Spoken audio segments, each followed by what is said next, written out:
From the front, this looks like a Vectra. Under the bonnet, it has the same choice of engines as the Vectra.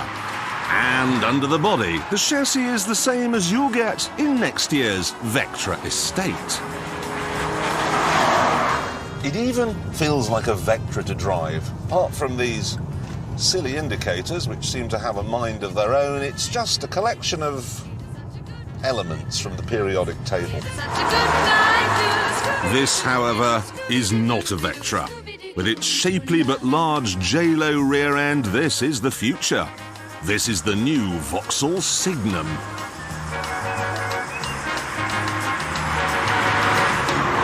The most obvious difference from where I'm sitting is this panel in the roof, which contains lots of different storage bins. Now, this one I can see is very useful for storing sunglasses. But these two here, it's difficult to fathom what you might fit in them. I mean, nothing you normally keep in a car would fit. Road maps, CDs, boxes of tissues, and so on. The only thing I have been able to find which does fit is a stick of celery, which, look at that. Perfect. And that shows a level of thoughtfulness and attention to detail that we've simply not seen from any other car maker.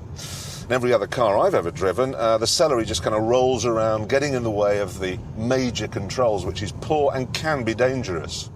No, really. Who else provides storage for celery? Not even the new Rolls-Royce has that. The biggest change with this car, however, is to be found in the back. You get a lot more space than you do in a Vectra.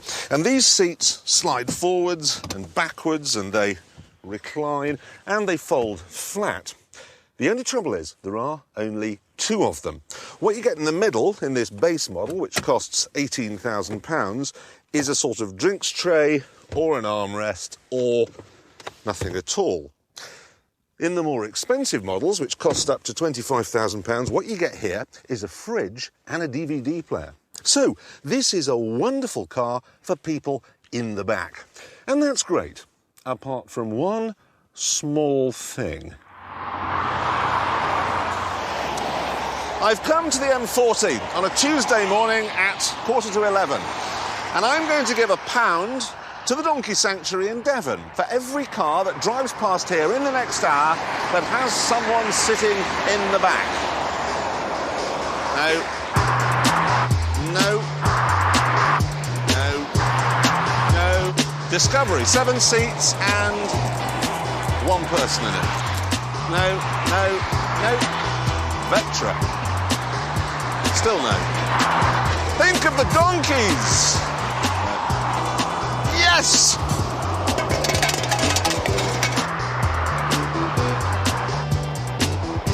Right, time's up. Let's see how much we've raised for the donkeys. £4. 4 cars in an hour with someone in the back. So why has Vauxhall made a car for a market that plainly doesn't exist? They say it does. They say they did lots and lots of research and they found lots and lots of people who wanted tons of space in the back of their car, but only 2 seats. And all these people apparently had one thing in common. They were all men. And I understand that. First thing I do when I move into a new flat or a new house, forget the curtains and the carpets and the cooker. You get your television, your stereo, and your PlayStation up and running. That's why I understand this car. It's perfectly reasonable to have a fridge cum DVD player instead of a seat. It's the obvious thing to do. It's fantastic. Mumsy cars have lots of seats and are as sensible as big knickers. But this has lots of gadgets. So, it's the world's first dadsy car. The first car ever made, which only works if you're sitting in the back. Now, there are some problems with that, I admit. Like, you're not going to get a chauffeur to come and drive what's basically a Vectra. And if you can afford a chauffeur, you're not going to have a car like this.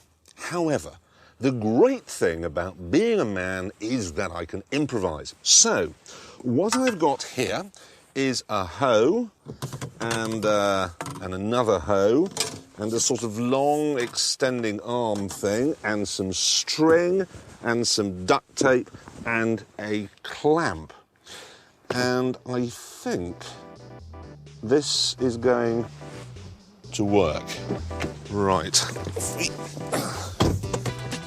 We attach the end to this prong of the steering wheel here. Made in Germany, so it's very strong. Where are my scissors gone? And then we need the hoe, this one, on the extending arm. Good. I think I've thought of everything here. No, wait a minute. That's very good. This is a work of genius. I've got this to operate the gears. This one does the clutch, like so. This is for the throttle. And obviously that one does the brake as well.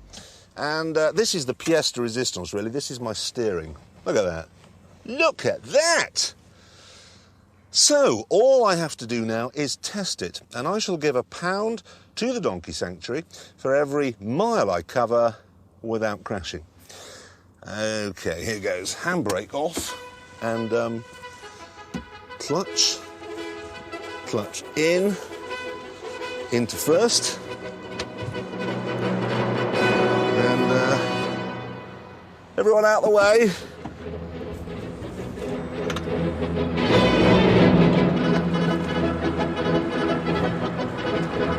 Go. Well, that's a problem. If you want to go right, you have to pull left. Right, give it a bit of throttle. Away she goes. Second. Nice.